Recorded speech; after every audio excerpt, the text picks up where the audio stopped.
Well, hello there, people of the internet. And today we're gonna take a look at this thing. The GeForce GTX 1050 Ti. No, not because it's the newest. No, not because it's the best. Not because it's the fastest. No, none of that things.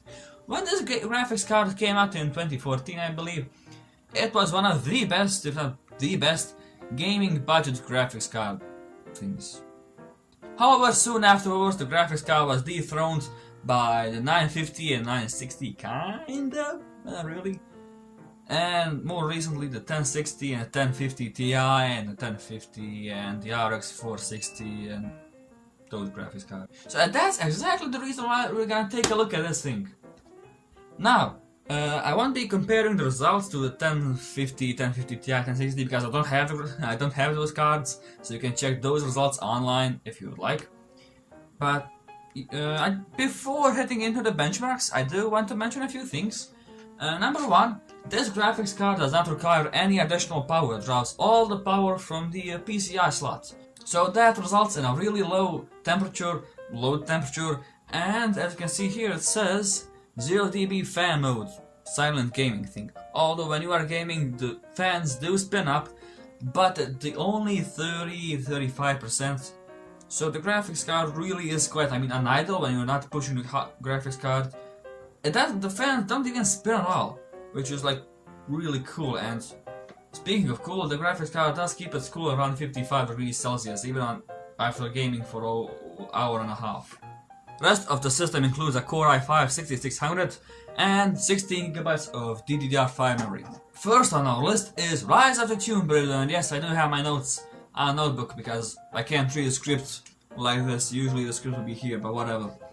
If you keep the settings on medium, and of course on full HD, you will experience an average of 40 FPS. Well, 40 FPS in the benchmarks.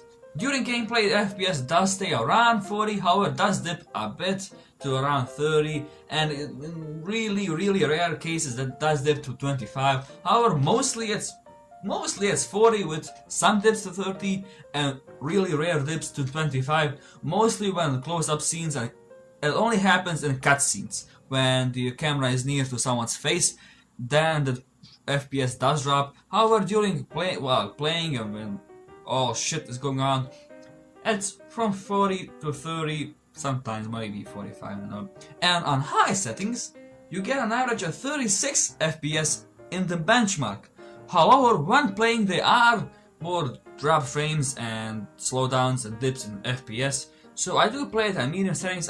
Even at medium settings the game looks absolutely beautiful. And no, don't get me wrong, on high settings the game is really playable. Those dips in FPS aren't really game breaking, but they do happen and I don't really like them. You can play in high without any problems, that's just me. Now, Fallout 4. I did all my testing on Ultra presets, and it really depends on the scene. When you're outside chatting to that robot thing, I don't remember his name, the FPS stays rock solid 60. However, when you enter a building or something, the FPS is from 30 to 60, kinda stabilizes at 40, then goes to 60, then drops to 35. Doesn't go below 30, but yeah, it fluctuates a lot. But again, do keep in mind this is on ultra settings, on full HD of course. Now another game I want to mention is Forza 6, Forza Apex, the Forza I can get for Windows 10 PCs, that Forza. I didn't think around the settings at all. I just turned on the game and the game immediately set the settings to medium, and it just rock solid 30. It didn't budge over 30 FPS. So that's kind of cool. The game looks really cool. However, just sad that every so often you have to buy a DLC.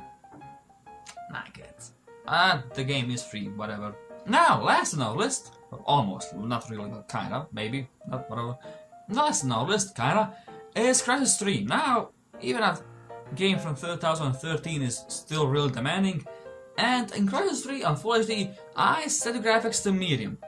Now, since my tight school schedule, I didn't really get a lot of time to test it out thoroughly. However, from the initial scenes and the beginning, the FPS were from 35, I don't know if you can see it, from 35 to 60, really depends on the scene. However, it never went below 35, and this is on medium.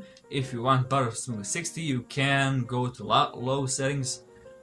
Yeah. Now Witcher 3. Witcher 3 on medium got us around 30 FPS on medium settings without the hairworks. I just medium settings and that's it. Yeah, around 30 to 40, again depends on the scene, but if you want better FPS, you can put it to low settings. However, medium settings, I mean, the game looks like... That's it. Kinda, maybe, not really. I do have some more stuff to say. This graphics card. I do have a few more words to say. I got this graphics card brand new. As you can see, the seal is still kind of visible, and yeah, there we go. I did buy this graphics card new. Now, if I lived in a normal place, I'd buy a 1050 Ti. But since I live in Bosnia and Herzegovina, and don't get me wrong, but the prices are a bit, well, inflated.